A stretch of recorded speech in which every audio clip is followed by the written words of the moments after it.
ప్రభు అయిన యేసు క్రీస్తు ప్రశస్త నామములు మీకు హృదయపూర్వకమైన వందనాలు తెలియపరుస్తున్నాను. ఈ పూట నేను మీతో చెప్పే మాటలు మీరు జాగ్రత్తగా ఆలకించండి. ఇర్మియా గ్రంథం 31వ అధ్యాయం, ఇర్మియా గ్రంథం 31వ అధ్యాయం 14వ వాక్యాన్ని నేను చదువుతాను. ఆ మాటలు మీరు చూడండి. 31:14 వాక్యం.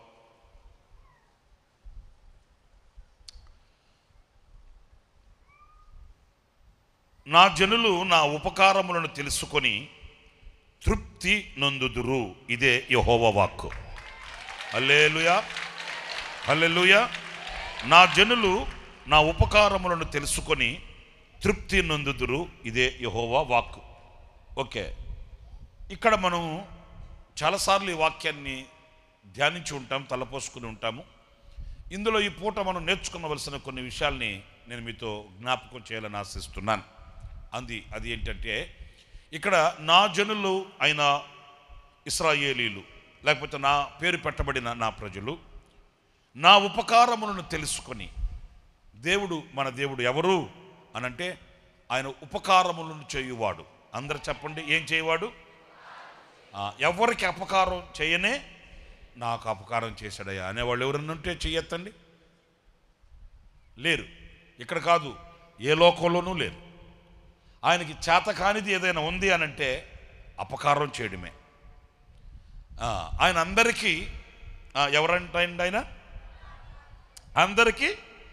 మీరు 145వ కీర్తన 9వ చరణంలో కూడా ఆ మాట చూస్తారు. యెహోవా అందరికీ ఉపకారి. అందరికీ, స్త్రీలు, పురుషులు, చిన్నలు, పెద్దలు, వృద్ధులు, ఈ కులము, ఆ కులము, ఆ గోత్రం, ఈ గోత్రం, ఈ రంగు, ఆ రంగు, ఆ ఛాయ, ఈ ఛాయ, ఏ ఛాయ లేదు, ఏ పాయ లేదు.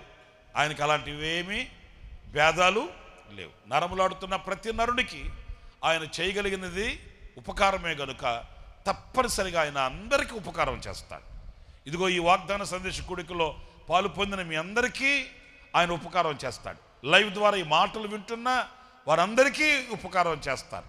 మీరు ఇప్పుడే కొత్తగా ప్రభువుని నమ్ముకున్న వాళ్ళైనా, పాతకాలం నుంచి విశ్వాసులైనా, లేదు ఈరోజే ఇక్కడికి వచ్చిన వాళ్ళైనా, అవన్నీ ఆయనకు అవసరం లేదు.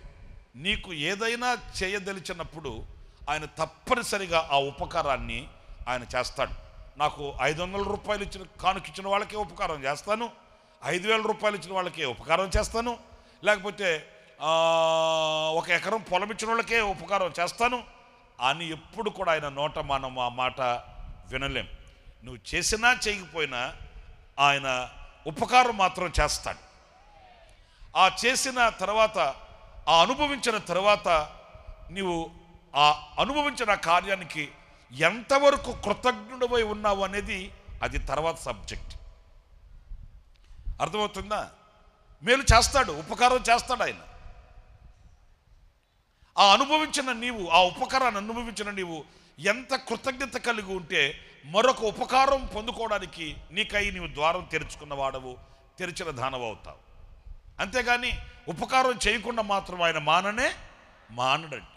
మీరు లేఖనాల్లో చదువుతారు, ఒక అతను యెరూషలేములో నుంచి యెరికోకు దిగి వచ్చేస్తున్నాడంట, దొంగల చేత కొట్టబడ్డాడంట, త్రోవ ప్రక్కన పడిపోయాడంట, అనేక మంది చూసుకొని వెళ్ళిపోతున్నారంట. కానీ ఆయన వెళ్ళడా? సమరయుడు కదా. మరి అతనితో ఏం పని? అసలు ఇంకొక మాట చెప్తాను, సమరయుల్ని అదొక తక్కువ చూపు చూస్తారు, కానీ ఆయనే అతనికి ఆధారమయ్యాడు. ఆ దెబ్బల చేత పడిపోయిన అతనికి ఆయనే ఆధారమయ్యాడు. ఆయన మంచి కాపరి, మంచి సమరయుడు. ఆయన ఎవ్వరికి కూడా కీడు చేయడు, ఎవ్వరిని ఆయన దాటుకుని వెళ్ళడు, ఎవ్వరికి హాని తలపెట్టడు, ఎవ్వరిని కూడా ఆయన జార విడుచుకునే దేవుడు కాదు. ఆయన ఎంతవరకు అయినా దరిచేరతాడు, లేవనెత్తుతాడు, ఆయన మేలు చేస్తాడు. ఇంకా చెప్పనా, ఆయన ఉపకారం చేసి జీవం ఇస్తాడు. హల్లెలూయా. మనం ఆరాధించే దేవుడు ఉపకారి. అందరు చెప్పండి, ఎవరు? ఉపకారి. ఎలాంటి ఆ ఉపకారాలు కూడా ఎలా ఉంటాయో తెలుసండి. మీరు చూడండి, ఒక 2-3 రెఫరెన్స్లు చూపిస్తాను. ఇర్మియా గ్రంథం 31వ అధ్యాయం, ఇర్మియా గ్రంథం 31వ అధ్యాయం 12వ వాక్యంలో చూడండి. వారు వచ్చి సియోను కొండ మీద ఉత్సాహధ్వని చేతురు. యెహోవా చేయు ఉపకారమును బట్టియు, గోధుమలను బట్టియు, ద్రాక్షారసమును బట్టియు, తైలమును బట్టియు, గొర్రెలకును పశువులకును పుట్టు పిల్లలను బట్టియు సమూహములుగా వచ్చెదరు. వారికెన్నటికిని కృషింపక నీళ్లు పారు తోట వలె ఉందురు. ఆమేన్, హల్లెలూయా. ఆయన ఉపకారం చేస్తే ఆ ఉపకారాన్ని పొందుకొని వాళ్ళు ఎలా ఉంటారంట? ఎండిన ఎడారిలాగా, ఎండిపోయిన మోడులాగా. అంతేనండి? ఆయన ఉపకారాలు పొందిన వాళ్ళు ఎలా ఉంటారా? నో. ఆ ఉపకారాన్ని పొందుకొనిన వాళ్ళు ఎలా ఉంటారంట? ఉత్సాహధ్వని చేస్తారంట. హల్లెలూయా, హల్లెలూయా. ఏ ధ్వని చేస్తారండి? మేలులు పొందిన వాళ్ళని కుట్టుపెట్టినా కట్టిపెట్టినా ఉంటారా? లేదు. ఆయన మేలులు పొందుకొని గోధుమలను బట్టియు, ద్రాక్షరసమును బట్టియు, తైలమును బట్టియు, గొర్రెలకును పశువులకును పుట్టు పిల్లలు. ఆ సంపద చూడండి, ఆ ఆశీర్వాదం చూడండి. తినడానికి, ఉండడానికి, కట్టడానికి, తిరగడానికి ఏ తక్కువ ఉండదు, ఏ తక్కువ చేయడు ఆయన. నీ గొర్రెలు, నీ మందలు, నీ మేకలు, మీ పశువులు అవి వర్ధలుతుంటాయి, అవి విస్తరిస్తుంటాయి. ఆ ఉపకారములను పొందుకొనిన, ఆ మేలులు పొందుకొనిన వాళ్ళట నీళ్లు పారు తోట వలె ఉంటారంట. మీకు ఆశ, ఎలాంటి ఆశ ఉంటే నేను నీరు పారు తోట వలె ఉండాలి. ఎప్పుడు నీరు పారే తోట ఎట్లా ఉంటుంది? ఎండిపోయి, ఆకులు రాలిపోయి, మోడు మాత్రమే కనబడుతూ, కొమ్మలు మాత్రమే, రెమ్మలు మాత్రమే కనబడుతూ, రికిమంటే తోస్తే 90 దగ్గరలు పడేటట్టు, మొఖం ఎండిపోయి, కళ్ళు పీక్కపోయి, మూతి ముందుకొచ్చి, ఏంటి అలాగుంటుందా నీరు పారే తోట? చెప్పరేంటి అమ్మా? ఎలా ఉంటుంది? పచ్చగా ఆకులు నిండుగా, చిన్న పిల్లగాలులకి, సన్నగాలులకి ఆకులు అలా కదులుతుంటే కాసేపు మనం కూడా వెళ్ళిపోయి ఆ చెట్టు కింద కూర్చుంటే బాగున్నేమో అనిపిస్తుంది. ఆ తోట కూడా ఎలా ఉంటుందంటే కంటి చూపు మేరలో పుష్టిగా, పచ్చగా, కళకళలాడుతూ సమృద్ధిని తలపెట్టేటట్లుగా ఉంటుంది. నా దేవుడు ఆ ఉపకారములను చేయువాడు. తన జనులైన వారికి అంత ఉపకారం చేసి వారిని నీరు పారే తోటలాగా చేస్తాడంట ఈ ఏప్రిల్ నెల. ఆమేన్, హల్లెలూయా. వాస్తవంగా మాడు బగిలే ఎండలు ఉంటాయి, అవునా కాదా? చెప్పరేంటండి? మాడు బగిలే ఎండలు. ఈ మాడు బగిలే ఎండలు మీకంటే మాకు ఇంకా సన్ స్ట్రోక్ ఎక్కువ అనుకోండి, మా బొట్టులకి. ఎందుకు మీకు అర్థమై ఉంటుంది. అది మీకన్నా కొంచెం ఏదో అడ్డు ఆపు ఉంటుంది. దేవుడి దేవుల స్తోత్రం, హల్లెలూయా, స్తుతి మహిమ దాటుకుని పోవచ్చు. దేవుడి దేవులు మాకు అట్లా కాదు. మాకు సూర్యుడికి అత్యున్నతమైన సహవాస సంబంధాలు ఎక్కువ. కానీ ఈ వేసవిలో ఎండిపోయినట్లుగా కాకుండా, తూలిపోయినట్లుగా కాకుండా, సోలిపోయినట్లుగా కాకుండా, అర్థమవుతుందా? ఒక నీరు కట్టిన తోట ఎలాగైతే పచ్చగా ఉంటుందో, మన వాళ్ళు పెద్దలు కూడా చెప్తుంటారు. వేసవి కనుక అవసరం లేకపోయినా ఓ 15-20 నిమిషాలకు ఒక గ్లాసు నీళ్లు తాగుతూ ఉండండి. ఎందుకంటే వేసవి దెబ్బ, వడదెబ్బ తగలకుండా ఆరోగ్యంగా ఉంటారు. ఓకే, మంచిదే, ఆరోగ్య సూత్రాలు చెప్పడం మంచిదే. కానీ అసలు నీరు కట్టిన తోటలాగా నిన్న ఆయన చేస్తే ఇక నీ ఆకు వాడిపోదు. అంటే నువ్వు ఎక్కడ సమస్యల్ని విసికి వేసారి అల్లాడి తల్లడెళ్ళిపోవలసిన అవసరమేమీ లేదు.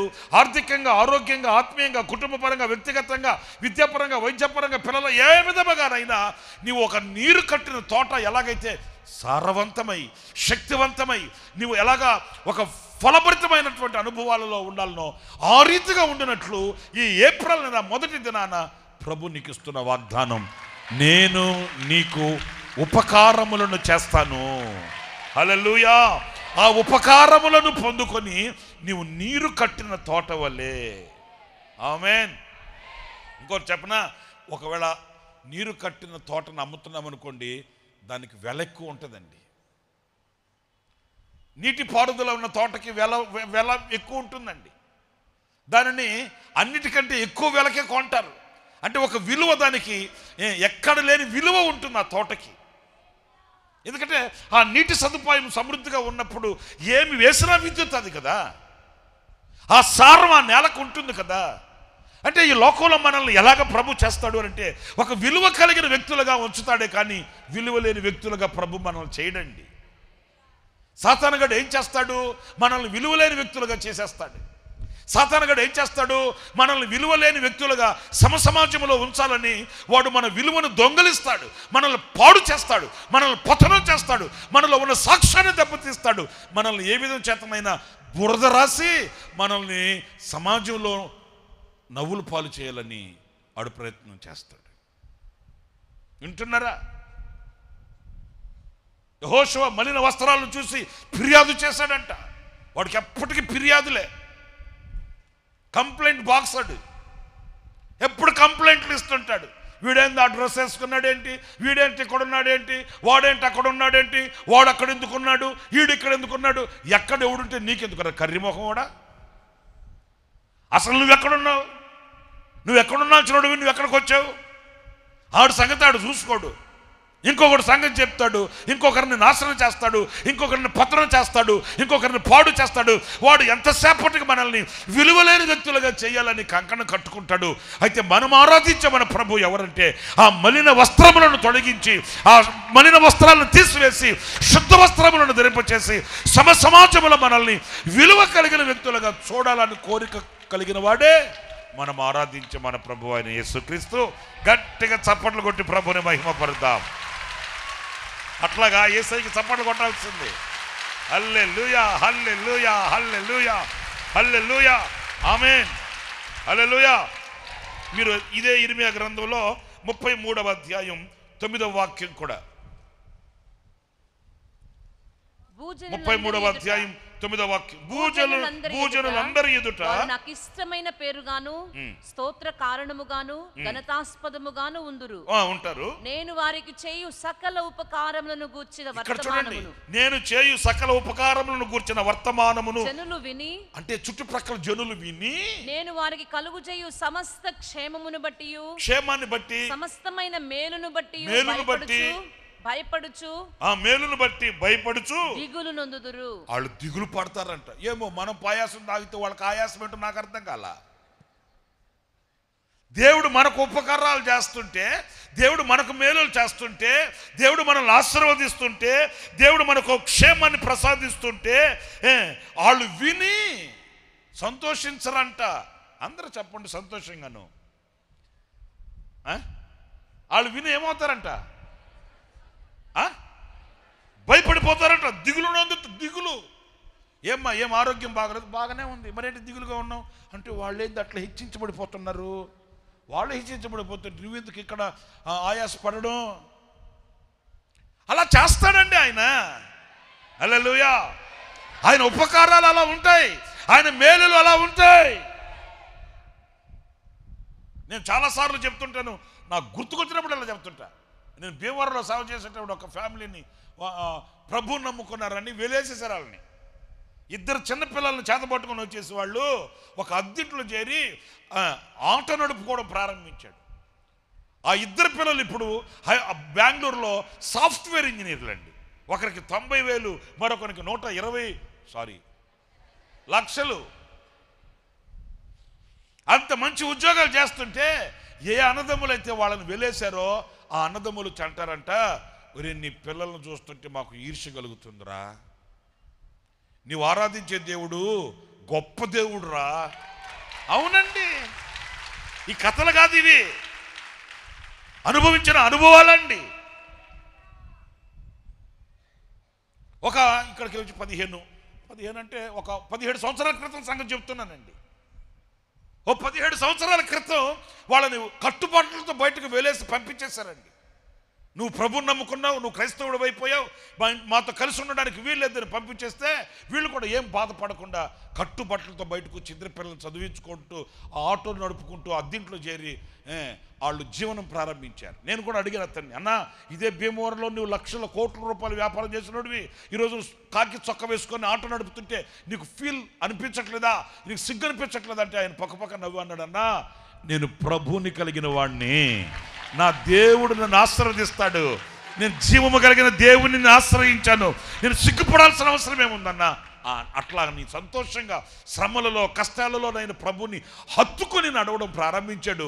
ఈ రోజున ఆ పిల్లల యొక్క భవిష్యత్తు, ఆ పిల్లల యొక్క ఫ్యూచర్ చూసి ఏ అన్నదమ్ములైతే వాళ్ళని గెంటేసి వెలేశారో ఇంకా నేను చెప్పకూడదు, కానీ వాళ్ళ పిల్లలు తాగి తందనలాడి ఒక్కరు చేతికి రాక ఆస్తులన్నీ అమ్ముకొని గోల అయిపోతే ఇప్పుడు వాళ్ళు అంటారంట, మా పిల్లల్ని చూసుకుంటే కడుపు మండిపోతుంది, మీ పిల్లలను చూస్తే కడుపు నిండిపోతుంది, మీ పిల్లల్ని చూస్తే ఈర్ష్య కలుగుతుందిరా, మీ గొప్ప దేవుడు నువ్వు ఆరాధించే దేవుడివి.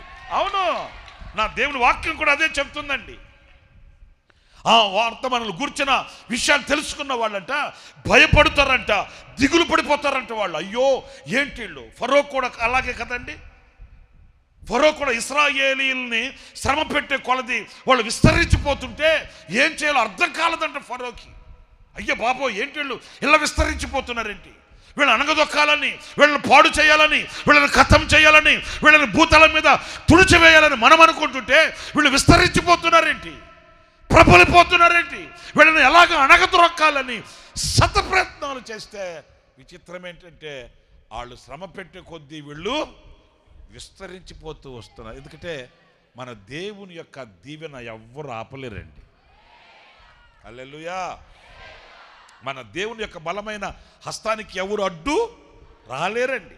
ఆయన గనక ఆశీర్వదించడం ప్రారంభిస్తే ఎలా ఉంటుందంటే కన్ను మూసి కన్ను తెరిచేసరికి అదిగో అందరి కృపలోకి వెళ్ళిపోతాం, ఆకాశ గగనాలలో నిలబడతాం, సాక్ష్యపు స్తంభాలుగా నిలబడతాము. అన్ని విషయాలలో పత్రికలై ఉంటామంతే. మన ఆత్మీయ తండ్రి దైవజన్ లేసన్న గారి గురించి ఒక మాట చెప్పాలంటే ఆయన సేవ ప్రారంభించిన 10-12 సంవత్సరాలు భయంకరమైన క్షోభ అనుభవించాడంటండి. భయంకరమైన క్షోభ, తినేదానికి లేక కట్టేదానికి లేక. అమ్మో కొన్ని విషయాలు ఉన్నాయి కానీ మీకు చెప్పకూడదు. భయంకరమైనటువంటి శ్రమ దినాలండి అవి. నేను గుడారాల పండుగలో కూడా చెప్పాను కదా, మబ్బు దినాలు అయ్యి, మబ్బు దినాలండి, మబ్బు పట్టిన దినాలు అవి. ఒక ప్యాంటు ఒక షర్టుతో మీటింగులకి వెళ్ళేవాడంట, అవి తీసేస్తే మరలా మీటింగ్కి బట్టలు లేవు. అవునండి, పాత బట్టలు వేసుకొచ్చుకొని ఇదే కృష్ణా నది మన బ్యారేజ్ దగ్గర బట్టలు ఉతికే ర్యాంప్ లాగా ఉంటుంది కదా, అక్కడ సోపు లేక బట్టలు ఉతుకునే సోపు లేక అక్కడ బట్టలు ఉతికేసిన వాళ్ళు బండ్లు ఉంటాయి కదా, ఆ బండ్ల దగ్గరంతా వెతుక్కుంటే అక్కడ కొంచెం సోపు ముక్కలు పడి ఉంటే అవన్నీ ఏరుకొని ఒక సోపులాగా చేసుకొని ముద్దలాగా చేసుకొని వాటితో బట్టలు ఉతుక్కొని అక్కడే ఆరబెట్టుకొని ఆ పాత బట్టలతోనే ఉండి ఆ బట్టలు ఆరిందాక అక్కడుండి ఆ ఇసుక అంతా దులుపుకొని అవి వేసుకొని మీటింగ్కి వెళ్ళిన రోజులు ఉన్నాయంటండి. ఇవి చెప్పుకోవడానికి కూడా నోటి మాట రాదు. భయంకరమైన క్లిష్ట పరిస్థితులు. ఎంత పరిశోధించాడంటే దేవుడు, అంత పరిశోధించాడండి. కొన్ని సంవత్సరాలు, ఇంచుమించు 10-12 సంవత్సరాలు అయితే అల్లాడిపోయాడట. ఏ తల్లి పీల్చి అంత అన్నం పెడుతుందో అని ఎదురు చూపులు చూసేవాడట. మంచి యవ్వన వయసు, 21-22 సంవత్సరాల వయసు అండి. ఎంత చెప్పుకున్న తక్కువేనండి. కొన్ని విషయాలు అన్న సమాజంలో చెప్పేవాడు కాదు, కానీ సావకుల సదస్సులో సావకుల కూడికలో మాతో చెప్పి కన్నీళ్లు పెట్టుకునేవాడు.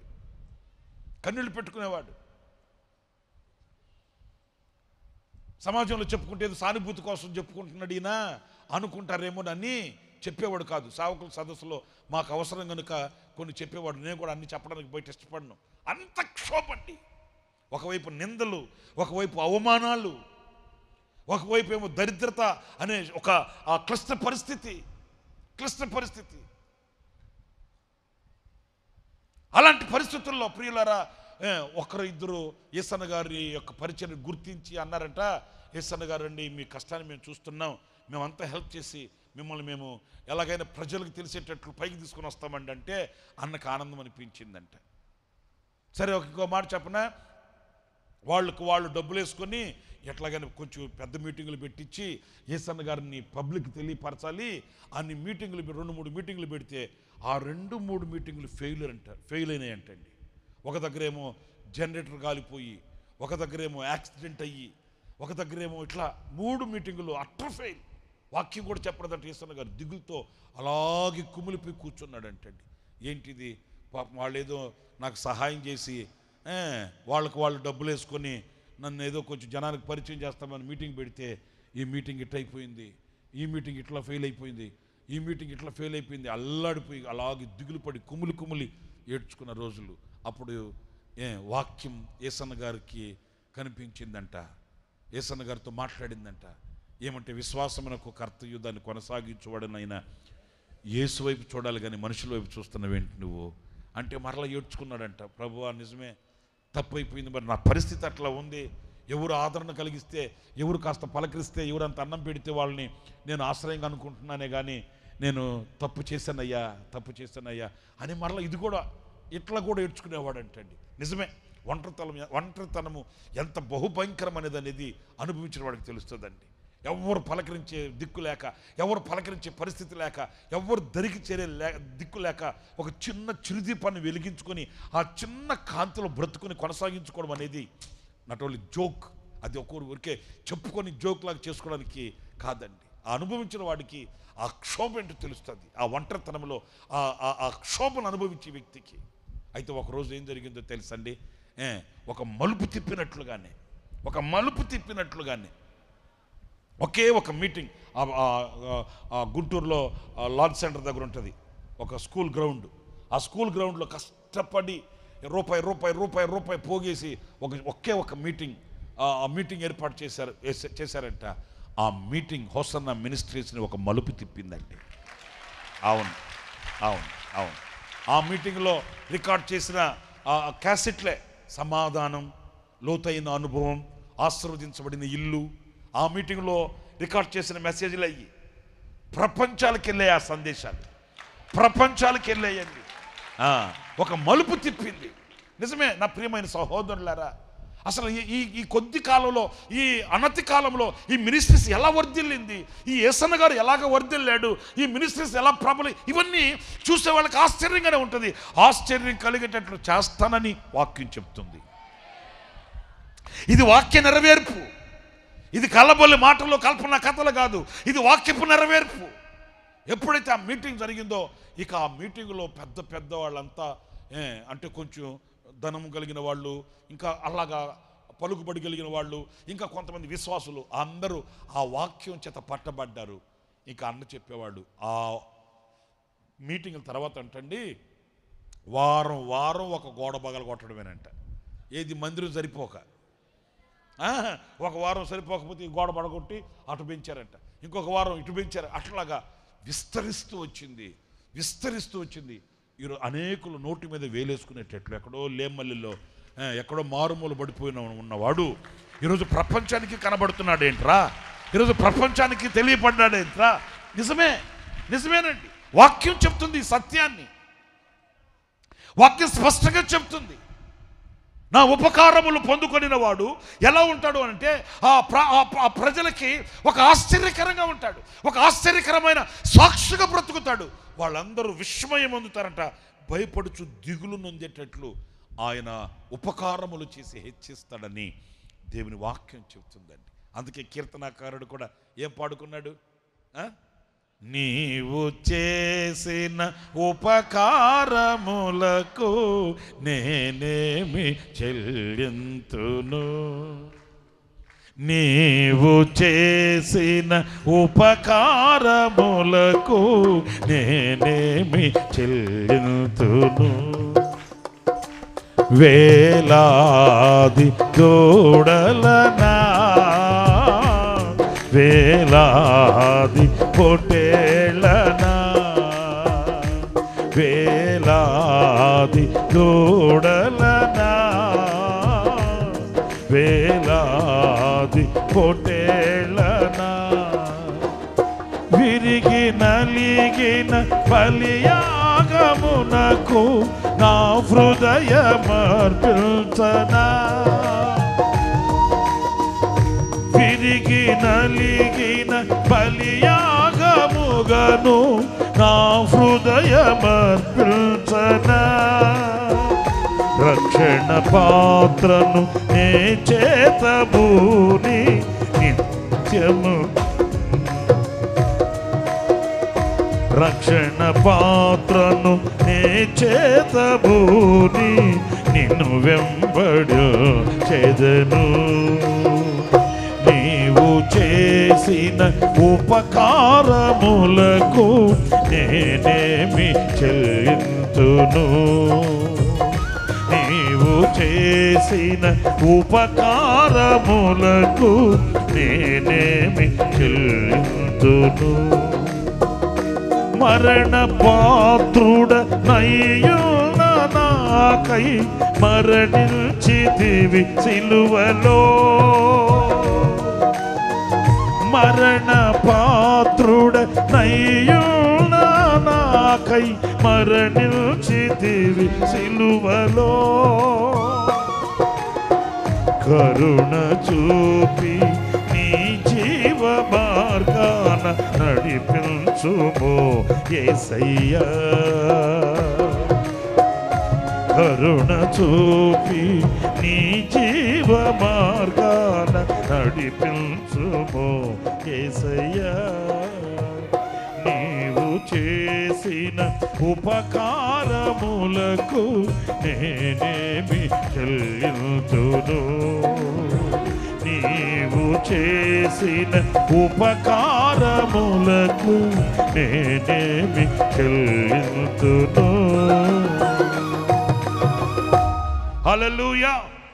ప్రియ సహోదరులారా, దావీదు ఆయన కీర్తన రాసుకుంటాడు. నా ప్రాణమా, వేసవి వచ్చింది కనుక మజ్జిగ సొక్క ఎప్పుడు అంత తాగుతా ఉండు. నా ప్రాణమా, ఎప్పుడు దమ్ బిర్యానీలు తింటా ఉండు.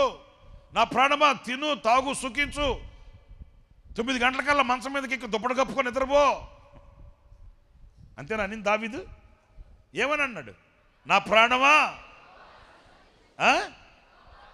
సమయం అనక అసమయం అనక అనుకూలతలోనైనా ప్రతికూలతలోనైనా యెహోవాను ఎందుకని అది ఆయన చేసిన ఉపకారములలో మర్చిపోవద్దు, మరువకు. ఇక ఆయన చేసిన ఉపకారాలే మర్చిపోయావంటే అసలు నీ జీవితమే కాదు, నీ బ్రతుకే కాదు. ఆ మేలులే మర్చిపోయావంటే, ఆ ఉపకారాలే నువ్వు విస్మరించావంటే, మర్చిపోయావంటే నీ అంటే కృతజ్ఞత లేని వాడు ఇంకొకడు. ఎవరితో చెప్తున్నాడు ఈ మాట? పక్కింటి వాళ్ళతో, ఎదురింటి వాళ్ళతో, ముందింటి వాళ్ళతో, లేకపోతే మీలాగా అందరూ కూడుకుంటే వేదిక ఎక్కి స్టేజ్ ఎక్కి నిలబడి చెప్పట్లే. తనకై తన ప్రాణంతో చెప్పుకుంటున్నాడు. మీరు చెప్పుకోండి ఒకసారి చూద్దాం. అరే వాళ్ళు మీరు గుండె మీద చేపెట్టుకొని మీరు చెప్పుకోండి. నా ప్రాణమా, తొందరగానే విడిచిపెడతాడులే, దడదడలాడబోకు నువ్వు. అదా? చెప్పండి, మరి చెప్పండి, మీరు చెప్పండి.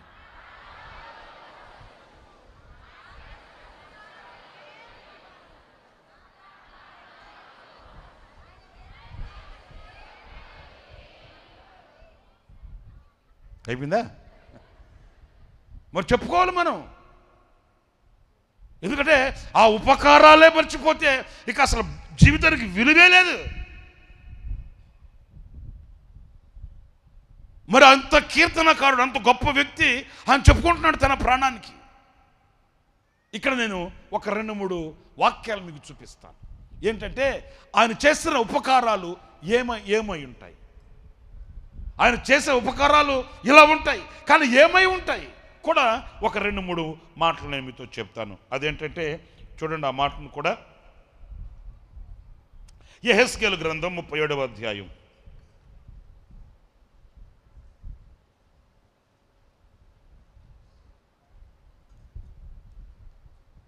యెహెజ్కేలు గ్రంథం 37:21 వాక్యం దగ్గర నుంచి చదువుతారండి.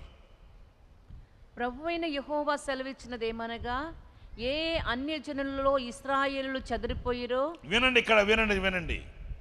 ఏ అన్యజనులలో ఇశ్రాయేలీలు చెదిరిపోయారో ఆయా అన్యజనులలో నుండి వారిని రక్షించి.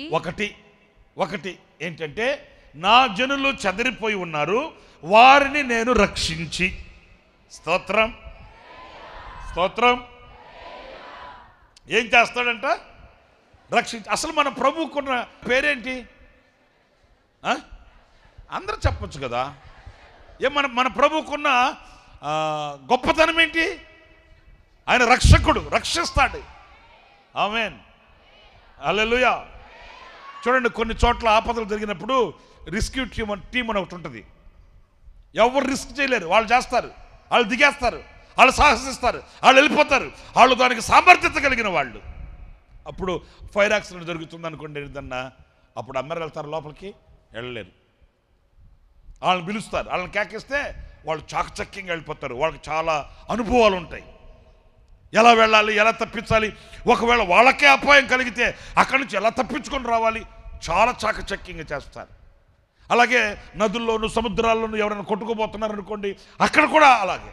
అయితే వీళ్ళందరికంటే కూడా ఆమేన్ హల్లెలూయా ఈ చెదరిపోయిన అన్ని జనులలో నుండిపోయిన తన ప్రజలైన వారిని ఆయన రక్షిస్తాడంట. ప్రియులారా చూడండి, ఈ చెదరిపోయి ఈ అన్యజనుల దగ్గరికి వెళ్ళిపోయి అన్యజనులలో కలిసిపోయి, లేకపోతే ఈ చెదరిపోయి జీవితం పటాపంచలైపోయి జీవితం కుక్క చిప్పిన ఇస్తర్లాగా అయిపోయిన ప్రజలను ఎవ్వరు కూడా చారతీరండి. మీరు చెప్పండి నాతో, నేను అడిగే ప్రశ్నకు సమాధానం మీరు చెప్పండి. ఒక చదువురాని మొద్దున్నాడు ఒకడు, వాడికి తూ అంటే తారాదు, వాడిని ఏ కాలేజీ అన్నా చేర్పించుకుంటుందా? ఏమి చేర్పించుకుని చదువు చెప్పచ్చుగా? వాడికి మొదట ఎంట్రన్స్లోనే ఎగ్జామ్ పెట్టి వాడు బాగా చదివేవాడు ఎత్తిని చేర్పించుకుంటారు. నేను అంటాను, బాగా చదివేవాడికి మళ్ళీ ఇంత ఖర్చు ఎందుకు పెట్టాలా? బాగా చదివేవాడికి మరలా రెసిడెన్షియల్ స్కూల్స్ ఎందుకు? బాగా చదివేవాడికి మరలా కోట్లు లక్షలు ఖర్చు పెట్టాల్సిన అవసరం ఏముంది? వాళ్ళు అంటారు, మాకు బాగా చదివేవాళ్లే కావాలి. ఎంట్రన్స్ ఎగ్జామ్ పెట్టి వీడు జ్ఞానం కలిగిన వాడా లేదా అని ఏరి కోరి చేర్చుకుంటారే కానీ బాగా ఇప్పుడు ఆరోగ్యవంతుడికి డాక్టర్ ఎందుకండి? డాక్టర్ ఎవరికి కావాలి? ఇప్పుడు డాక్టర్ గారు రోగస్తులు ఎవరు రాకూడదు నా దగ్గరకే, ఆరోగ్యంగా ఉన్న వాళ్ళు రండి అన్నారు అనుకో, ఎవరైనా వెళ్తారా? ఆ డాక్టర్ గారిని ఎత్తేసేస్తారు లోపల. ముందు అసలు నువ్వు ఉండేదే రోగులైన వాళ్ళకి కదా. మరి నేనంటాను, స్కూల్స్ కాలేజీలు ఉండే దేనికి? చదువు రాని వాళ్ళకి చదువు చెప్పడానికే కదా. మరి చదువు వచ్చిన వాడినే చేర్చుకుంటారు ఎందుకు? మరి చదువు రానోడి సంగతి ఏంటి? అందుకే పరిశుద్ధులైన పౌలు అన్నాడు, మన దేవుడంట గొప్పవారిని, ఎన్నిక చేయబడిన వారిని సిగ్గుపరచు నిమిత్తం వెర్రి వారిని ఏర్పాటు చేసుకున్నాడంట. ఆయన సామర్థ్యత అది, ఆయన శక్తి అది, ఆయనలో ఉన్న ప్రభావం అది. ఎన్నికైన వారిని అందరు పిలుస్తారు, ఎన్నికైన వారిని అందరు పొగుడుతారు, ఎన్నికైన వారిని అందరిని హక్కును చేర్చుకుంటారు.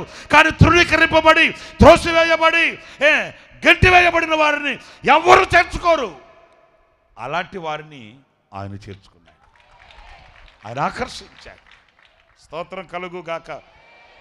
ఏమండి, నీ చేతిలో డబ్బు ఉంటే, నువ్వు హంగులు రంగులు తీరుంటే, మంచి వస్త్రాలు, తెల్ల వస్త్రాలు వేసుకొని మల్లెపూలాగా తిరుగుతుంటే అందరూ వచ్చి అన్న ఒక సెల్ఫీ తీసుకున్నా.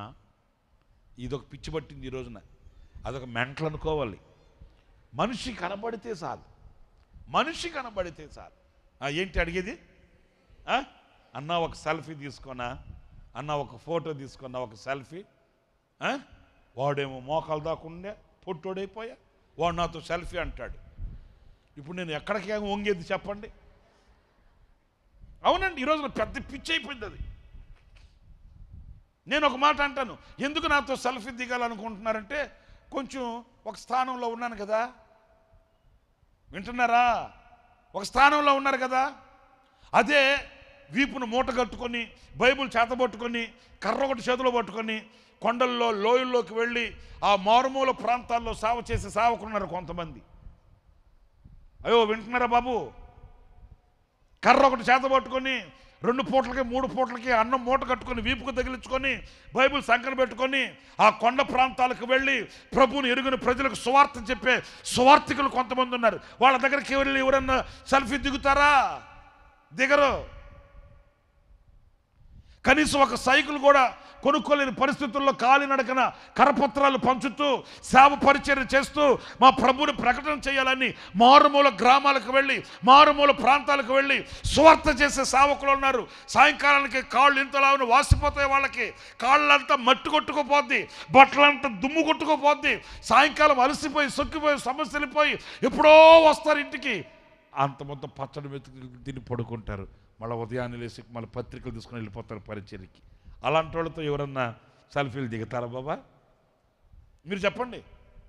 అసలు అంతెందుకు, మీ ఇంటి ముందు ఎవరన్నా ఒక పాస్టర్ గారు సొక్కా చిరిగిపోయి మట్టి సార్లు వేసుకొని ఎవరో బైబిల్ పట్టుకుని ఆయన ప్రార్థన చేస్తా అట్లా ఇంటింటికి వచ్చి ప్రార్థన చేస్తా అలా వస్తున్నాడు అనుకో, మీ ఇంట్లో ఆయనకి ఆధిక్యత ఇస్తారా? ఎవరు? అదే నాలాంటి వాడు కారులో వచ్చి మళ్ళీ వెనకాల బైబిల్ మోసేవాళ్ళని ఒక ఇద్దరు పెట్టుకొని, మళ్ళీ నీలసేసా పట్టేవాడిని ఒకరిని పట్టుకొని, ఉంటారు కదా ఏ జాడికి దగ్గర మూతలు, ఆ మూతలు ఉంటాయిగా, వాళ్ళు పట్టుకుని ఒక బ్యాగ్ చేసుకుని దిగాననుకో, ఒక ఇంటిని దాటి పక్కింటికి వెళ్ళనిస్తారా? కూసబెట్టి కూల్ డ్రింక్ ఇస్తారు, కూల్ డ్రింక్ తాగిన తర్వాత కాఫీ ఇస్తారు, కాఫీ ఇచ్చిన తర్వాత టీ ఇస్తారు, ఈ 2-3 తాగిన తర్వాత టిఫిన్ పెడతారు, టిఫిన్ పెట్టిన తర్వాత మజ్జిగ ఇస్తారు. వాళ్ళకి ఏం పెట్టాలో కూడా ఏమి ఇవ్వాలో కూడా అర్థమై సాగదు ఆ కిక్లో. నిజం నేను చెప్పే మాట. మళ్ళీ ఫోటోలు, మళ్ళీ సెల్ఫీలు, ఎందుకంటే ఒక స్థానంలో ఉన్నాం కదా. ఇది మానవ నైజం బాబా, ఇది మానవ నైజం. మరి నేను ఇక్కడ ఎందుకు చెప్తున్నానంటే, వాళ్ళు చెదరిపోయి, వాళ్ళు అన్ని జనులతో కూడా ఒకటైపోయి, వాళ్ళు కుక్క చిప్పిన ఇస్తర్లాగా అయిపోయి, దేవుడు లేకుండా, దిక్కు లేకుండా, ఎలాంటి ఆశీర్వాదం లేకుండా వాళ్ళు చెదరిపోయి ఉంటే, నా దేవుడు ఏమంటాడంటే, ఇదిగో నేను ఉపకారము చేసి వాళ్ళని రక్షిస్తాను, వాళ్ళని కాపాడుతాను, వాళ్ళ మీద నా దృష్టి ఉంచుతాను, నేను వాళ్ళకి రక్షకుడిని అవుతాను. ఆమేన్ చెప్పండి. హల్లెలూయా. నా ప్రియమైన సహోదరులారా, ఈ నెలలో దేవుని వాగ్దానాన్ని విశ్వసించండి. ఎవరు పాడైపోయి చెదిరిపోయి, ఎవరు దూరమైపోయి, ఎవరు రక్షణను పోగొట్టుకొని, ఎవరు నాశనం అనే కోపంలో ఉన్నారో వారినందరినీ నా దేవుడు రక్షించునుగాక, దర్శించునుగాక, రక్షణ భిక్షను పెట్టునుగాక, నా దేవుని రక్షణ వారికి కలుగునుగాక. మీ కుటుంబాలలో కూడా రక్షించబడని వ్యక్తుల్ని నా దేవుడు దర్శించునుగాక. మూర్ఖమైన వక్రజనముగా మార్చబడి మూర్ఖమైన స్వభావముతో ఆ రక్షణను పొందక యేసుక్రీస్తు రక్తాన్ని కాళ్ళతో తొక్కుకుంటూ తిరుగుతున్న ప్రజలకు రక్షణ కలుగునుగాక. అందరు చెప్పండి ఆమేన్. హల్లెలూయా. వీడు మారడో. కొన్నిసార్లు మనం ముద్రలు వేసేస్తాం, వీడు మారడో, వీడు మనిషి కాదు, వీడు రాక్షసుడో, వీడిది గుండె కాదు, రాయి పెట్టాడు దేవుడు, రాయి పెట్టాడు అంటుంటాం. నేను అంటాను, ఆయన తలంచుకుంటే ఎంతసేపు కావాలండి? ఎంతసేపు కావాలి? ఒక క్షణం, ఒక మాట పంపితే చాలు. ఆమేన్. మరి అలసిపోవద్దు మీరు. వీడు మారడు, ఇది మారదు, ఈ కుటుంబం మారదు, ఈడు మారు, నేను చూడలేను వీడిని అన్నా, ప్రార్థన చేస్తా ఉన్నామన్నా, ఇప్పటికి 3 సంవత్సరాలు అయిందన్నా, 4 సంవత్సరాలు, 7 సంవత్సరాలు. నేను అంటాను, నా దేవుడి సమయం చూడు, నీ సమయంగా చూసుకోవాల్సింది. నీ సమయం వేరు, దేవుని సమయము. ఒక అద్భుతం చేయయ్యా అని తల్లి మరియమ్మ అడిగితే యేసయ్య ఏమన్నాడు? నీ సమయం నువ్వు చూసుకుంటున్నావమ్మా, నా సమయం రావాలి కదా. నీ సమయాన్ని నువ్వు చూసుకొని విరక్తి చెందిపోతే ఎట్లాగా? నీ సమయాన్ని నువ్వు చూసుకొని విసుగు చెందిపోతే ఎట్లాగా? 18 సంవత్సరాలు ఆమె దేవుని మందిరంలోనే ఉంది బలహీనతతో. ఆమె సమయం అది, ఆయన సమయం వచ్చింది, క్షణంలో గద్దించాడు, ఆమె బాగుపడింది, అదే సమాజంలో సాక్షిగా నిలబడింది. హల్లెలూయా. మన సమయం వేరు, మన కాలం వేరు, ఆయన సమయం ఆయన కాలము వేరు, అంతే. మనం వీడు చేతికి రాడు, వీడు మారడు, ఇక ఇల్లు మరలా కుదుటిపాటు కాదు అని మనం అనుకోవచ్చు. ఆయన సమయం వచ్చిందంటే నిద్రలో ఉన్నవాడు కూడా పైకి లేపుతాడు నా దేవుడు. స్తోత్రం కలుగుగాక.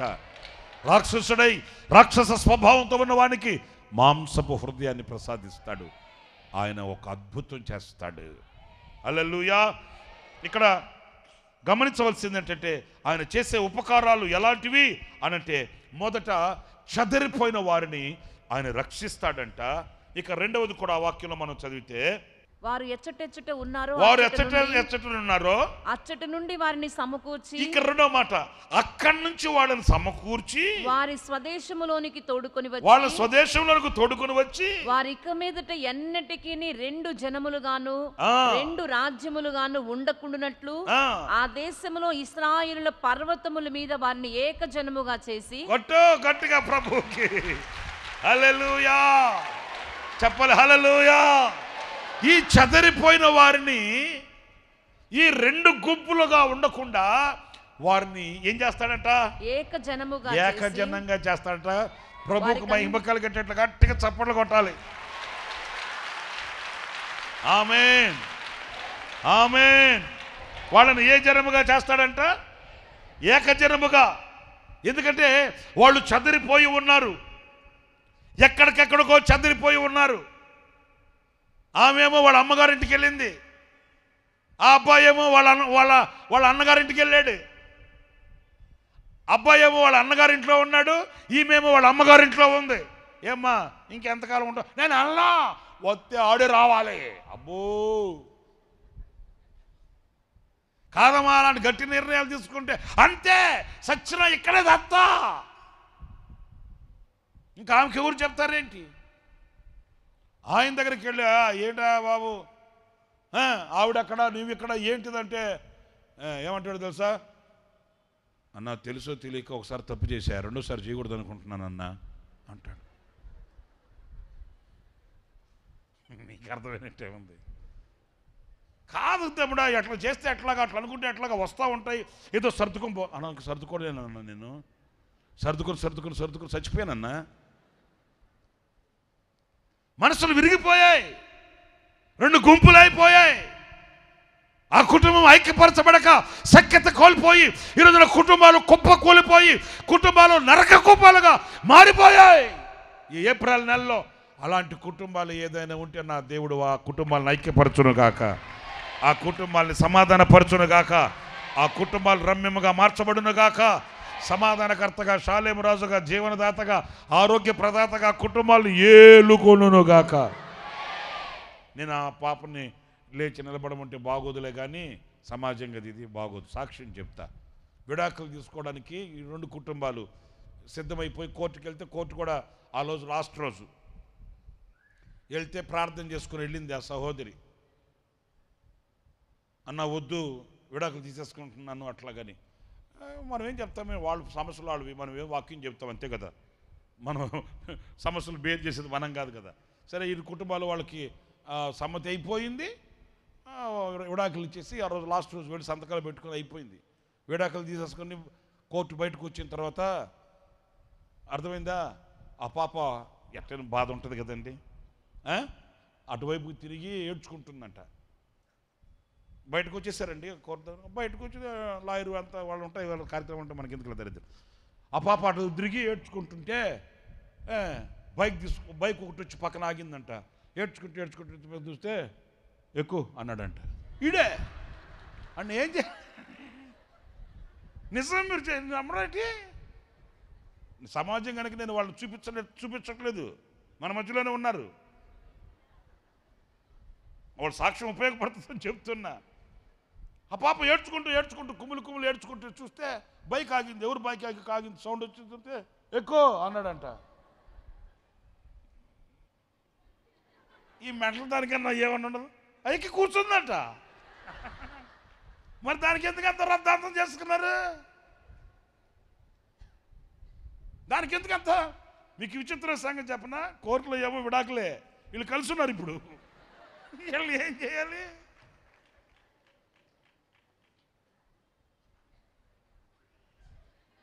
తర్వాత పెద్దలు అడిగారంట, కాదురా నువ్వు ఇన్ని చెప్తివి ఇంత చెప్తివి అట్లా అంటే, ఎందుకు ఆ చివరి క్షణంలో ఆ అమ్మాయిని చూస్తే నాకు మనసు కరిగిపోయింది.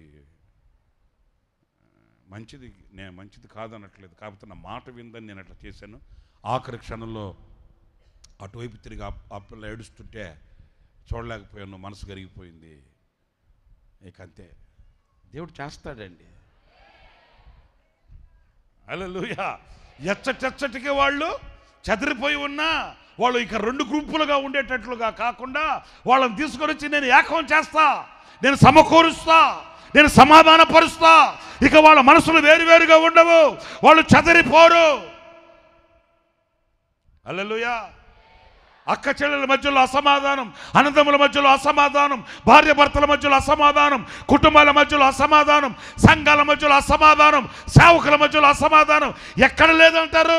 ఈ రోజున ఎక్కడ ఆ అసమాధానం ఉన్నప్పటికీ ఆ అసమాధానపు ఛాయల్ని ఆయన కొట్టివేస్తాడు, ఆయన పొట్టపొచ్చులు చేస్తాడు, ఆయన వెలిగిస్తాడు. సమాధానకర్తగా అక్కడ నిలబడతాడు ఆయన. ఆ గుంపు ప్రజల్ని ఏం చేస్తాడంట?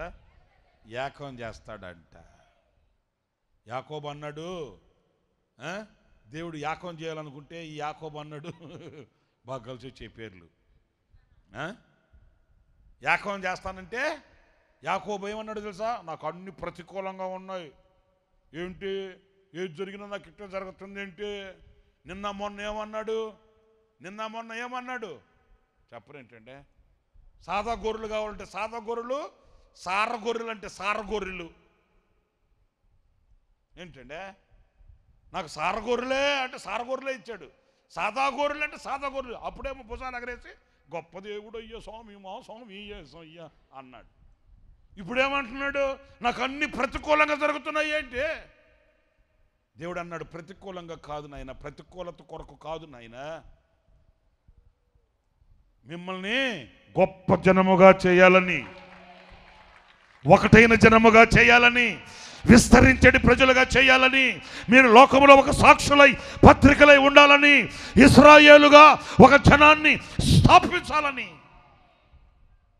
యాకోబు వెళ్ళు, ఐగుప్తుకు వెళ్ళు. దేవుడు ప్రోత్సహించి యాకోబుని బలవంతాన్ని సాగనంపి అక్కడ పంపించాడు. యాకోబు అక్కడికి వెళ్ళాడు, గొప్ప జనముగా మార్చబడ్డా. ఆమేన్. యాకోబు లేడు, షిమ్యోను లేడు, వాడు లేడు, ఈడు లేడు. నాకేంటి ఇట్లాగైపోతుంది, నేనేంటి ఇట్లాగైపోతున్నాను, నాకేంటో జరుగుతుంది, నాకేంటో కళలు కూడా అట్లాగే వస్తున్నాయి, నాకేందో ఎడం కన్ను అదురుతుంది. ఎడం కన్ను అదిరితే కుడి కన్ను కూడా అదరని ఏమైంది? ఇవన్నీ కాదు, చెదిరిపోయి ఉన్నారంట తన ప్రజలు. చెట్టుకొకరు పుట్టుకొకరు అయిపోయారంట. ఈ చెట్టుకొకరు పుట్టుకొకరై చెదిరిపోయిన ఆ ప్రజలను ఆయన మరలా సమకూర్చి, మీరు ప్రార్థన చేసుకోండి, మీ కుటుంబాలలో ఎవరైనా అలాగ చెదిరిపోయి ఉంటే, మీకు తెలిసిన వాళ్ళు ఎవరైనా అలాగ చెదిరిపోయి ఉంటే, నాయనా ఇదిగో నా బిడ్డ చెదిరిపోయాడు, ఇదిగో నా కుమార్తె చెదిరిపోయింది, ఇదిగో మా ఆయన చెదిరిపోయాడు, ఇదిగో మా ఆవిడ చెదిరిపోయింది, మా పిల్లలు చెదిరిపోయారు, మా కుటుంబం ఐక్యత లేకుండా ఉంటుంది, మా హృదయాలలో సఖ్యత కరువైపోయింది, మాకు ఐక్యత కరువైపోయింది, మాకు నెమ్మది లేదు, మా కుటుంబాలలో సంతోష సమాధానాలు స్థాపించబడాలి ప్రభువా. ఈ నెలలో ప్రార్థన చేసుకోండి బాబా. ఈ ఇంటి మీద వాళ్ళని కాకి, ఆ ఇంటి మీద వాళ్ళతో వాళ్ళు మనకో పూతారిద్దరు నల్ల కాకి, మరి తెల్లకాకులు ఉంటాయమ్మా, సిగ్గులేదా నీకు? ఆ ఇంటి మీద వాళ్ళు మళ్ళీ మా ఇంటి మీద వాళ్తున్నావు, ఏది ఆ కాకి సిగ్గు ఎట్టుంటుంది? కొన్ని ఉన్నారండి ఇట్లా, కొంతమంది ఉన్నారండి ఇట్లాంటి వాళ్ళు, కొంతమంది ఉన్నారండి ఐక్యతను పాడు చేసుకొని, సఖ్యతను పాడు చేసుకొని కలవరో. ఒకవేళ కలవాలని అనుకున్నా కలవనివ్వరు. కరెక్ట్ అమ్మా, కలవనివ్వరు. ఒకవేళ వాళ్ళు కలవాలని వచ్చినా, నేను సచ్చినా రానన్నానా, సస్తే అట్ట వెళ్తావు నువ్వు? దెయ్యము వెళ్తావా? దెయ్యం ముఖమా? నేను చచ్చినా రాను, నువ్వు చచ్చినా రాబాకు. ఆవిడ చూస్తే నీ దగ్గరికి ఎట్ట వస్తుంది? వస్తే నువ్వు ఉంటావా? నువ్వు కూడా కలిసిపోతావు కదా. ఇలాంటి పంతాలు, పాటింపులు సమాధానానికి నోచుకోరు. దేవుని తలంపు చూడండి. ఐగుప్తుకు యోసేపును ముందుగా తీసుకుని వెళ్ళాడు, అది యోసేపు గ్రహించాడు. అన్నదమ్ములంతా వచ్చి గడగడ వణికిపోతుంటే యోసేపు అన్నాడు, అన్నలారా మీరు భయపడకండి, మీ ప్రాణ రక్షణ కొరకు నా దేవుడు నన్ను ముందుగా తీసుకుని వచ్చాడు ఇక్కడికి. హల్లెలూయా చెప్పండి, హల్లెలూయా చెప్పండి, హల్లెలూయా హల్లెలూయా. ఏదో నాకు కీడు కలిగిందని, నాకేదో అన్ని ప్రతికూలంగా జరుగుతున్నాయని, అనుకూలతగా ఏది లేదని నేను భావించలేదు. ఇందులో ఏదో దేవుని నిర్ణయం దాచబడి ఉంది, ఇందులో ఏదో దేవుని సంకల్పం దాచబడి ఉంది, ఇందులో ఏదో గొప్ప దేవుని ఆలోచన ఉందని నేను మౌని అయి నిలిచాను. కొన్ని సమస్యలకు పరిష్కారం ఏంటో చెప్పనా వద్దా? నేను చెప్పనులేండి, మీరు మౌనంగా ఉంటే నేను ఎందుకు చెప్పాలి ఏంటి? మరి మీరు చెప్పనా వద్దా? అందరు చెప్పట్లే, ఎందుకు చెప్తాను? అందరు అడిగితే చెప్తా, కాసేపు బతిలాడండి, చెప్తా. చెప్పన్నయ్య అని బతిలాడండి. కొంచెం కాసేపు బతిలాడండి. చెప్పనా ఏమిలే. కొన్ని సమస్యలకు పరిష్కారం ఏంటంటే కొంచెం నోరు మూసుకొని ఉంటే చాలు, అంతే. చెప్పేది ఓ వాగుడుగా వాగకూడదు. కొంచెం మౌనంగా ఉన్నామనుకో ఆ సమస్యకు పరిష్కారం దేవుడిస్తాడంతే. ఓ వాగకూడదు. అన్ని సగం హాఫ్ నాలెడ్జ్తో అది ఇది అని మాట్లాడకుండా మౌనంగా, ప్రభువా నీకు స్తోత్రం. యోసేపు పద్ధతి చేసింది. గోతులో వేసేస్తే ఏమైనా మాట్లాడా? మిద్యోనుని కమ్మేస్తే ఏమైనా మాట్లాడా? పోతిఫర్ ఇంటికి వెళ్తే అక్కడ ఏమైనా మాట్లాడా? అక్కడ ఒక నిందొచ్చి పైన పడితే అక్కడ అది కాదు ఇది కాదు అది నేను రుజువు చేసుకుంటా, నన్ను నేనే కనపరుచుకుంటా, నా నీతి ఏంటో, నా నిజాయితీ ఏంటో, నా యథార్థత నేను చూపించుకుంటా. నేను ఎలాంటి వాడిని? నిప్పు లాంటి వాడే.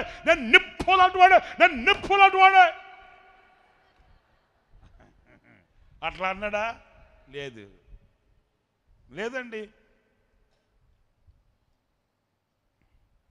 మౌనంగా దేవునికి అప్పగించేసుకున్నాడు. నీకు తెలుసు నాయనా, నీకు తెలుసు. ఆమేన్ చెప్పండి, హల్లెలూయా. ఇప్పుడు ఏమంటున్నాడు తెలుసా? నీకు తెలుసు నాయన అన్నవాడు. ఇదిగో దేవుడు ఇన్ని నిందల మధ్య, అవమానాల మధ్య, ఇరుకుల మధ్య, కష్ట నష్టాల మధ్య, ఆకలి దప్పుల మధ్య, ఒంటరితనంలో ఇంటి మీద ఒంటిగా ఉన్న పిచ్చుకోవలే నేను నిలిచిన ఆనాడు అనుభవించిన అనుభవాలకి కారణం ఏంటో తెలుసా? మిమ్మల్ని రక్షించడానికి దేవుడు నన్ను ముందుగా తీసుకుని వచ్చాడు ఎక్కడికి. ఆమేన్ హల్లెలూయా. ఇప్పుడు మీరు వెళ్ళి మనల్ని తీసుకుని రండి. ఎందుకంటే చెదరిపోయిన వారిని పోగు చేయవాడు ఆయనే. హల్లెలూయా హల్లెలూయా హల్లెలూయా.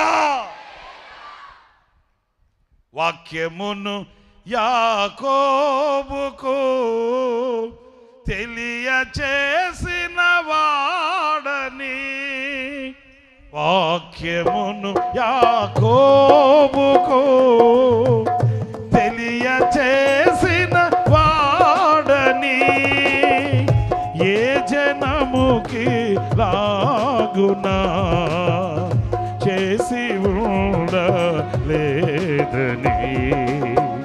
ఏ జనముకి లాగునా చేసి ఉండలేదని, దేవునికి స్తోత్రము గానము చేయుటయే మంచిది, మనమందరము స్తుతి మంచిది. గుండె చెదరిన వారిని బాగు చేయు వాడని, గుండె చెదరిన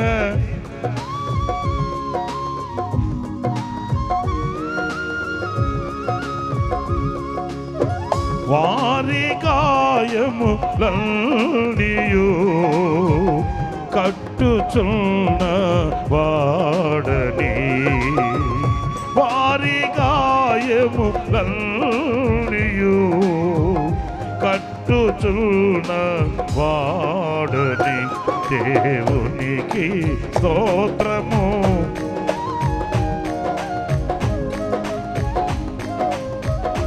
మనమందరము స్తుతి గానము చేయుటయే మంచిది. పర్వతములలో గడ్డిని పశువులకు మొలిపించును, పర్వతములలో గడ్డిని పశువులకు మొలిపించును, అరచు పిల్ల కాకులకు ఆహారము తానీయును, అరచు పిల్ల కాకులకు ఆహారము తానీయును. దేవునికి స్తోత్రము గానము చేయుటయే మంచిది, మనమందరము స్తుతి గానము చేయుటయే మంచిది. హల్లెలూయా. హల్లెలూయా చెప్దాం గట్టిగా, హల్లెలూయా. నా ప్రియమైన సహోదరులారా, ఆ చెదిరిపోయిన కుటుంబాన్ని ఒకతను అక్కడ, వీళ్ళిక్కడ, వాళ్ళక్కడ ఏం చేయాలో అర్థం కాని అయోమయంలో యాకోబేమో ఇక్కడ కన్నీళ్లు పెడుతూ దేవుడు అన్నాడు, నా ఇప్పుడు గోషేను ప్రాంతంలో వాళ్ళంతా ఒకటైపోయారు. షిమ్యోను లేడు, మన యోసేపు లేడు, ఇది ఏం కర్మ, ఆడు లేడు, ఈడు లేడు, నాకు అర్థం అంటే దేవుడు అన్నాడు, ఎప్పుడు నీకు నేను అపకారం చేసే వ్యక్తిని. గూడు చెదిరిందంటే అర్థం ఏంటి? మేడ కట్టిస్తాడని అర్థం. మీరు అట్లా మీరు గ్రహించాలి. గూడు లేపాడంటే అర్థం ఏంటి? అందరు చెప్పరేంటి? మేడ కావాలంటే గూడేమవ్వాలి? మరి అది నా గూడో ఎందుకు నా గూడు రేపేవో నాయన, నీకు కరికరం లేదంటే తిక్క మొహరామ సుబ్బమ్మ. నీ గూడెందుకు? నీకు నేను మేడిద్దాం అనుకుంటే గూడు కావాలా మేడ కావాలా? రెండు కావాలా?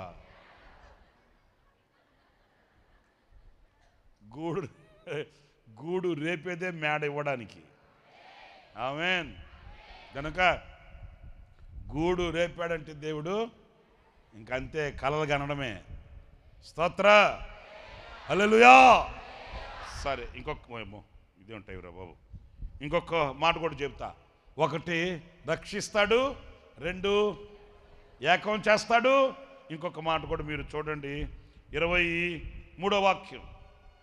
వారిని ఏకజనముగా చేసి వారికందరికీ ఒక రాజునే నియమించదను. ఆహా, ఒక రాజునే నియమిస్తాను. తమ విగ్రహముల వలన గాని, ఈ మాట వినండి, తమ విగ్రహముల వలన కానీ, తాము చేసి ఉన్న హేయ క్రియల వలన గాని, ఏ అతిక్రమ క్రియల వలన కానీ వారు ఇక మీదట తమ్మును అపవిత్రపరచుకొనరు. ఇక వాళ్ళు అపవిత్రపరచుకొనరు. తాము నివసించిన చోట్లన్నిటిలో చోట్లన్నిటిలో వారు మానక పాపములు ఇక చేయకుండా, పాపము చేయక వారిని రక్షించి వారిని పవిత్రపరిచెదను. వారిని పవిత్ర జనముగా చేస్తాను. చెప్పలు కొట్టు, అట్లాగా కొట్టేది. హల్లెలూయా. వాళ్ళు ఇక అపవిత్రపరచబడరంట. ఆమేన్. తాగుబోతోళ్ళు ఇక తాగరు, పేకాటగాళ్ళు ఇక జోలికి వెళ్ళరు. ఇంకా కొన్ని కార్యక్రమాలు ఉన్నాయి, ఆ కార్యక్రమాల్లోకి వాళ్ళు ఇక అడుగు కాదు కదా, తలంచను కూడా తలంచరు. నాగరత్నమ్మకి 30 సంవత్సరాలు సుట్ట సర్వీస్ అంట. ఎవరికి? నాగరత్నానికి ఎన్ని సంవత్సరాలు? 38 చెప్తుంటాడు అన్న. అది ఎక్కడో కాదు, మన కొట్టుకెళ్ళిపూడి ఉందా ఇక్కడ, ఆ కొట్టుకెళ్ళిపూడి దగ్గరే ఆమె నాకు తెలియక విజయవాడకు వచ్చిన కొత్తల్లో ఈ మూలపాడు సంఘం తరఫున కొట్టుకెళ్ళిపూడిలో కూటమి పెట్టా. నేనేదో అలెగ్జాండర్ చరిత్ర చెప్పినట్టు చెప్పా. నాకేం తెలుసు? ఆ రోజుల్లో ఏసన్న గారికి నాగరత్నమ్మ అని ఒక ఆమె తెలుసంట. ఆమెకి 2 గోళ్ళ పట్టుకోపోయి తీసుకొని వస్తే ఏసన్న గారు ప్రార్థన చేసి, ఏమ్మా సుట్ట తాగుతావా అన్నాడంట. అంటే ఆమె తాగుతాన్న ఆయన అనిందంట. ఆ తర్వాత అన్న అభేయ్ అన్నాడంట. ఆమె 38 సంవత్సరాలు నాకు సర్వీసా అనిందంట. ఇంటికి వెళ్ళిన తర్వాత సొట్ట నోట్లో పెట్టుకుని అగ్గిపెట్టి వెలిగిస్తే అగ్గిపెట్టి ఎలగలేదంట అని నేను సాగదీసి అలెగ్జాండర్ చరిత్రలాగా చెప్పా. ఆఖరిలో నేను ప్రార్థన చేస్తుంటే ఒక వచ్చి, అయ్యా నువ్వు చెప్పిన నాగరత్నమ్మ మా అక్కేనయ్యా, ఈ ఊరు ఆ ఊరు అనింది. సచ్చింది గొర్రె. నాకేం తెలుసు ఆ ఊరు అని. ఆ కొట్టుకెళ్ళిపూడి దగ్గరండి, హరిచంద్రపురం అంట. మా అక్కే ఆమె, మా అక్కని గురించి నువ్వు చెప్పింది అనింది. అమ్మ వందనాలు తల్లి, స్తోత్రం తల్లి అని చెప్పా. మళ్ళీ ఆమె చెప్పింది, మా ఊళ్ళో అందరికి తెలుసు నువ్వు చెప్పిన సాక్షికం అని చెప్పింది. ఇంక నేను చెప్పేదే ఉంది అక్కడ, నాకు తెలియక చెప్పి ఆ ఊర్లోనే చెప్పా. అప్పుడు ఆమె చెప్పింది, మా వాళ్ళందరూ మా అక్క సాక్ష్యానికి సాక్షులు, మా అక్క సాక్ష్యానికి సాక్షులు అయ్యా. మా అక్క మా ఊర్లో మారింది మొదట, ఇప్పుడు అందరం మారిపోయాం మేము అంతనో అట్లాగని చెప్పి సంతోషించాను. హల్లెలూయా. అసలు సంగతి చెప్పిన ఇంకో మాట, ఒకరోజు ఆదివారం ఆరాధనకు లేటుగా వచ్చిందంట ఆమె.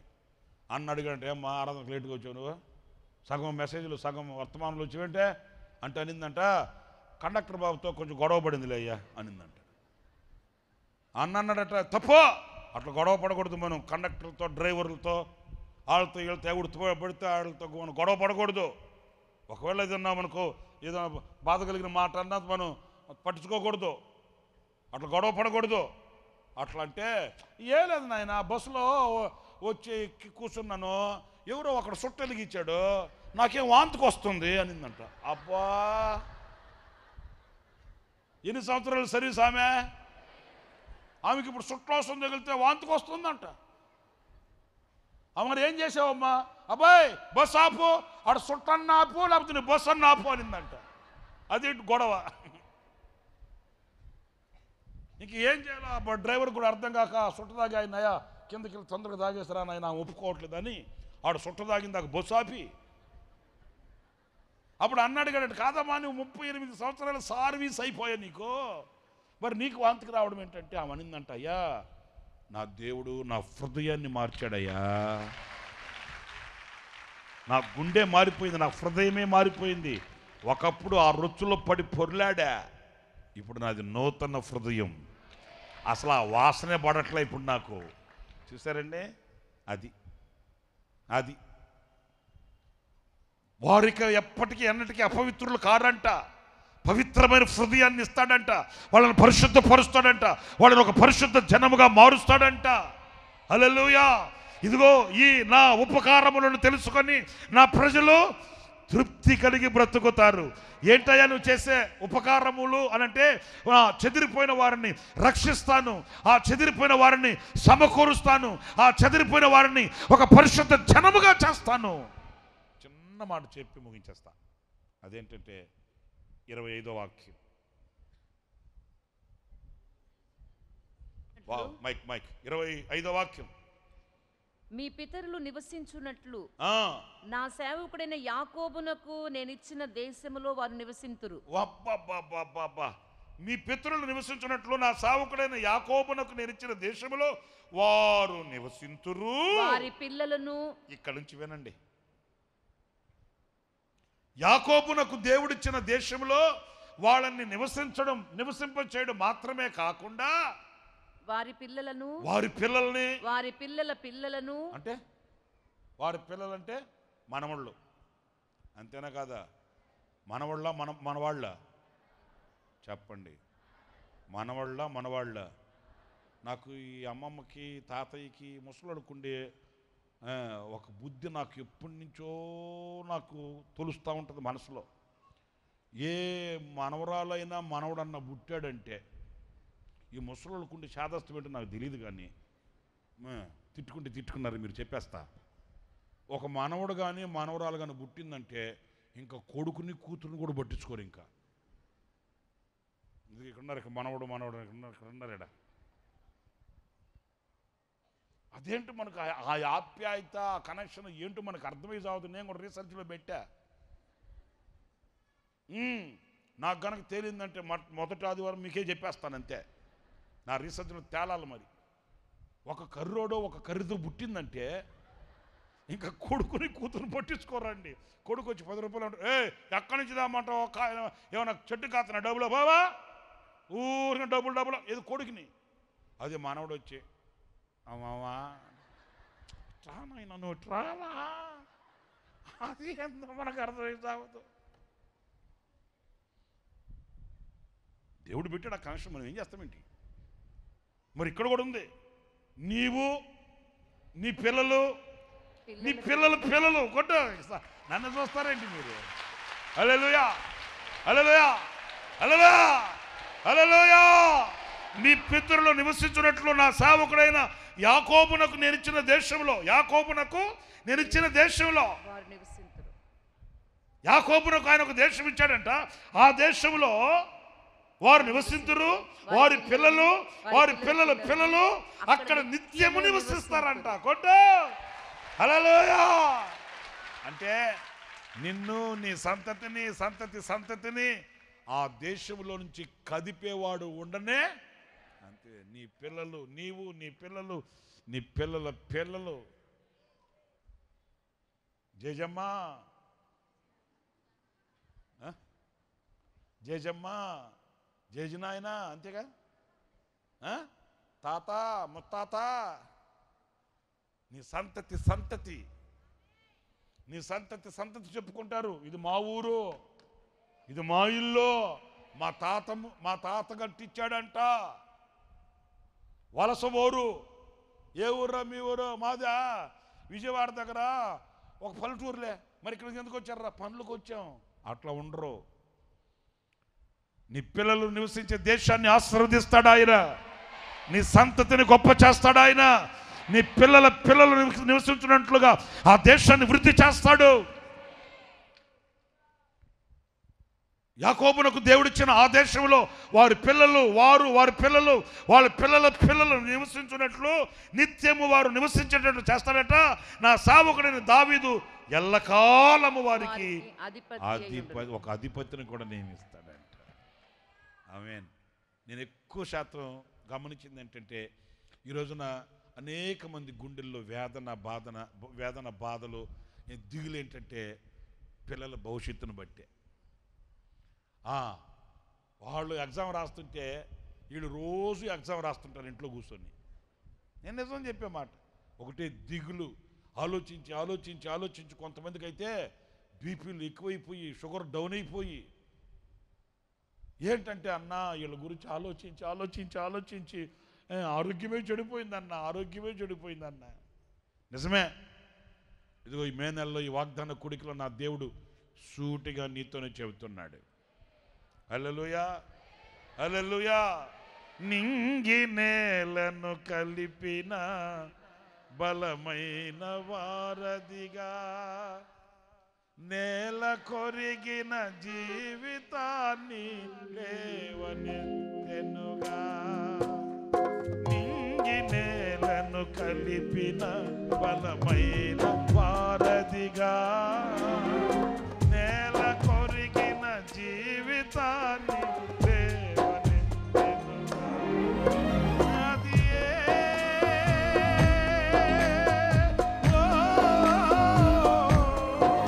తన మహిమ విడచిన త్యాగము, ఈ భువికి వచ్చిన త్యాగము, నన్ను దాటిపోక వెదకిన మధురమైన ప్రేమయే.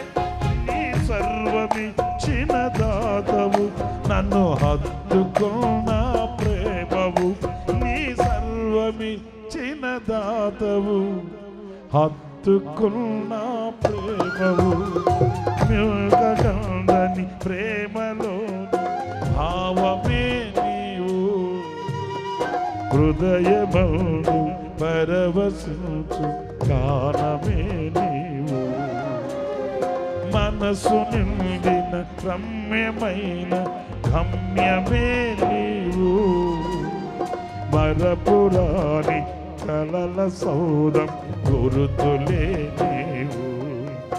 ఎడబాయలేనన్న నిజ స్నేహమే నీవు, ఎడబాయలేనన్న నిజ స్నేహమే నీవు. నీ ప్రేమ కౌగిలిలో ఆనందమే నీవు, ఊహకందని ప్రేమలోని భావమే నీవు.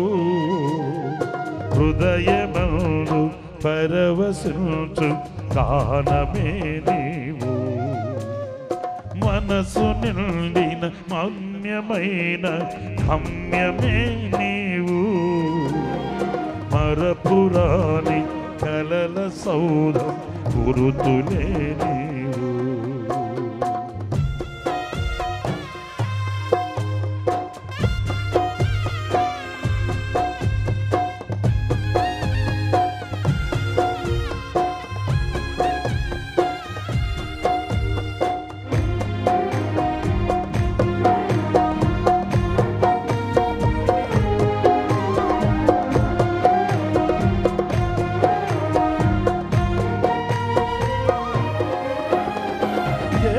మందు గాయమైతే కుదుట పడును కదా, గుండె గురుతుపట్టిన నరుడు లేడు కదా.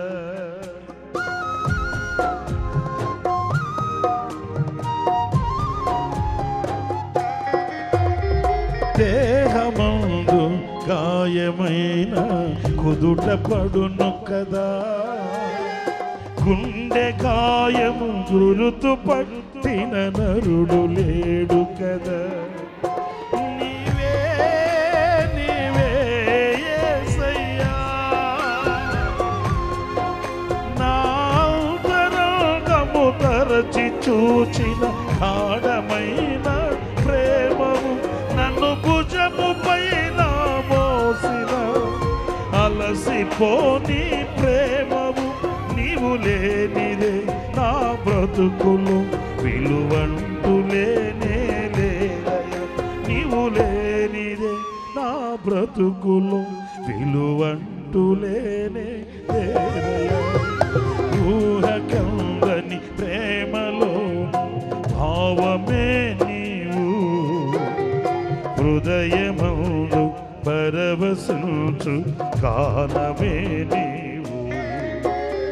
మనసు నిండిన రమ్యమైన గమ్యమే నీవు, మరపురాని కలల సౌధం గురుతులే నీవు.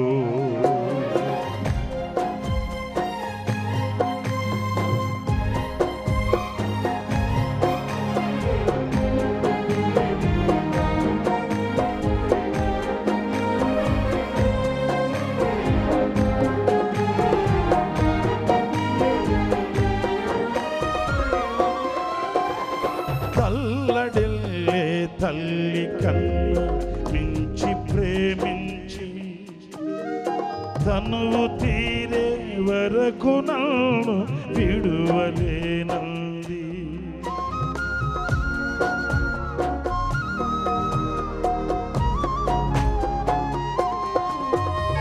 తల్లడిల్లే తల్లి కన్న మించి ప్రేమించి, తనువు తీరే వరకు నన్ను విడువలేనంది.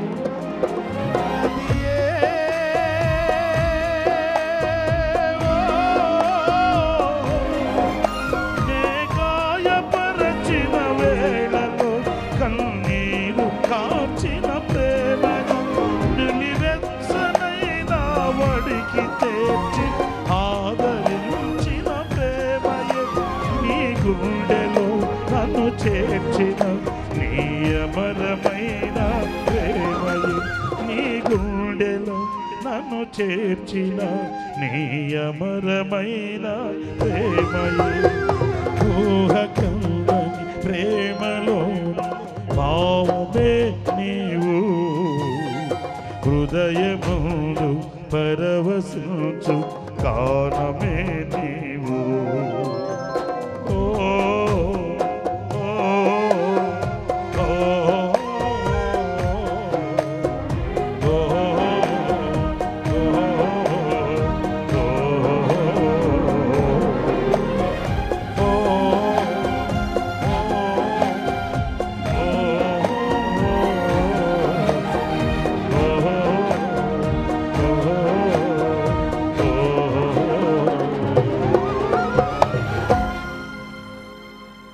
తల్లి కన్నా మిన్నగా ప్రేమించి నిన్ను నీ సంతతిని ఉన్నత స్థితిలో ఉంచాలని ఆశ కలిగిన తండ్రి చెబుతున్నాడు.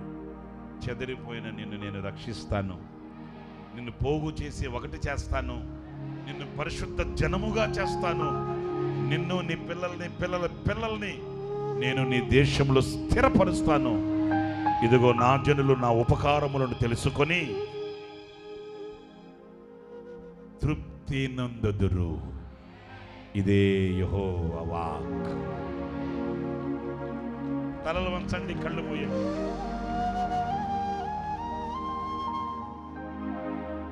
అందరు తలలు వంచి కళ్ళు మూయండి. మీ కొరకు ప్రార్థన. పరిశుద్ధుడైన తండ్రి, ఆశ్చర్యకరుడానికి స్తోత్రాలు.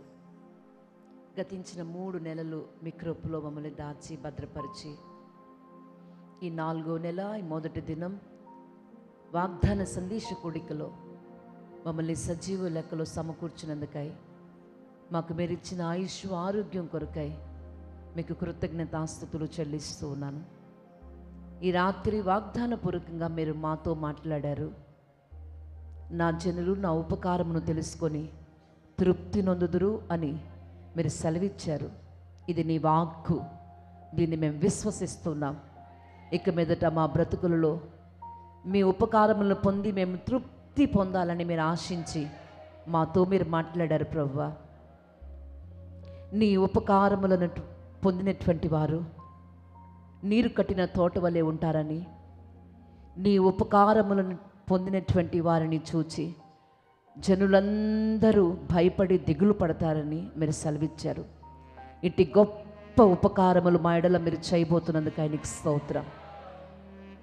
చెదరిపోయిన వారందరినీ మీరు సమకూర్చి రక్షిస్తానని సెలవిచ్చావు ప్రభువా. ఏక జనముగా చేస్తానని సెలవిచ్చావు తండ్రి. అపవిత్రతను పోగొట్టి పవిత్రపరుస్తానని మీరు సెలవిచ్చారు.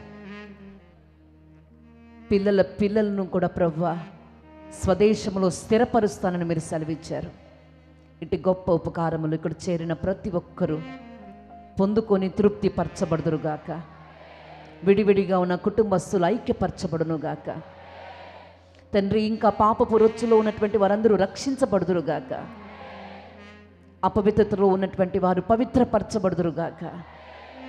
నైనా ఎక్కడ వలసిపోకుండా మీరు ఆశీర్వదించి ఇచ్చినటువంటి ప్రాంతములోనే పిల్లలు ఆశీర్వాదకరంగా ఉండేటట్లు మీరు దీవించబోతున్నందుకై నీకు స్తోత్రములు. ఈ వాగ్దానాన్ని చేతపట్టుకొని రాబోయే దినములన్నిటిలో తృప్తిగా బ్రతకడానికి మీరు కృప చూపుచున్నందుకు స్తోత్రం. ఈ నెలంతయు నిబిడలందరినీ మీరు దీవించండి. వారి కష్టార్జితను ఆశీర్వదించండి. వారి కుటుంబాల్లో ఆరోగ్యము, క్షేమము, సమృద్ధి మీరు కలిగించమని ప్రార్థిస్తున్నాను. సమస్యలతో వచ్చినటువంటి నిబిడల సమస్యలకు పరిష్కారాన్ని ఇవ్వండి. అనేకులు ఎదుట నీకు సాక్షులుగా బ్రతకడానికి కృప చూపించండి. ఈ మండు టెండలో ఈ నెలంతయు నిబిడలందరిపై మీ మేఘాన్ని కప్పండి. వడదెబ్బ, ఎండగాల్పులు ప్రభా బిడల మీదకి రాకుండా మీరు సంరక్షించమని ప్రార్థిస్తున్నాను. మరి విశేషంగా ఈ నెలంతయు జరగబోతున్న సభలన్నిటిలో మీరు తోడుగా ఉండి నీ కుమారుని అభిషేకించి వాడుకోనండి. ఇంతవరకు మీ సన్నిధి తోడుగా ఉంచారు. నీ కుమారుని అభిషేకించి వాడుకున్నారు. ఈ నెలంతయు ప్రయాణాల్లో భద్రతను అనుగ్రహించి నిలవబడిన ప్రతి చోట మీ చేతిలో సాధనంగా వాడుకొని అనేక ప్రజలు రక్షించబడి మేలులు పొంది మీ సన్నిధిలో స్థిరపరచబడేటట్లుగా నీ కుమారుని వాడుకోమని ప్రార్థిస్తున్నాను. ఈ కూడికిని ఇంతవరకు ఆశీర్వాదకరంగా జరిగించినందుకై మరొకసారి మీ కృతజ్ఞతాస్తుతులు చెల్లిస్తూ నజరేయుడని యేసు నామం అడుగుచున్నాను తండ్రి, ఆమేన్. మన ప్రభు అయిన యేసు క్రీస్తు కృప,